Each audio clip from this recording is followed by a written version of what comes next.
Praise the lord. ఈ రోజు దేవుని వాక్యము వివేక హృదయంతో విధేయత. వివేక హృదయులందరూ వచ్చి యెహోవా ఆజ్ఞాపించినవన్నీ చేయవలెను. నిర్గమకాండము 35వ అధ్యాయము 10వ వచనం. ఈ వాక్యంలో దేవుడు మనకు ఒక ముఖ్యమైన పిలుపు ఇస్తున్నాడు. దేవుడు బుద్ధి మాత్రమే కాదు, వివేక హృదయాన్ని కూడా కోరుతున్నాడు. ఎందుకంటే నిజమైన విధేయత అనేది హృదయం నుండే ప్రారంభమవుతుంది.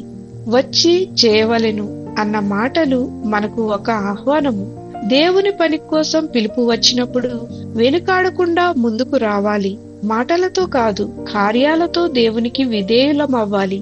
వివేక హృదయుడు దేవుని చిత్తాన్ని గ్రహించి తన ఇష్టాన్ని పక్కన పెట్టి దేవుని ఆజ్ఞను ఆనందంతో పాటిస్తాడు.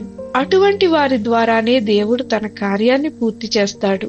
ఈ రోజు దేవుడు మనలను అడుగుతున్నాడు, మనము వివేక హృదయంతో ముందుకు వస్తున్నామా? దేవుడు చెప్పినదంతా చేయడానికి సిద్ధంగా ఉన్నామా? ఒకసారి ఆలోచన చేద్దామా? దేవుని పని మాటలతో కాదు, వివేక హృదయంతో చేసిన ఎడల అది విధేయతతోనే ముందుకు సాగుతుంది. ప్రార్థన.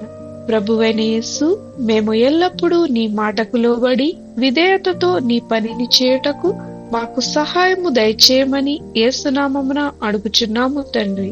ఆమేన్.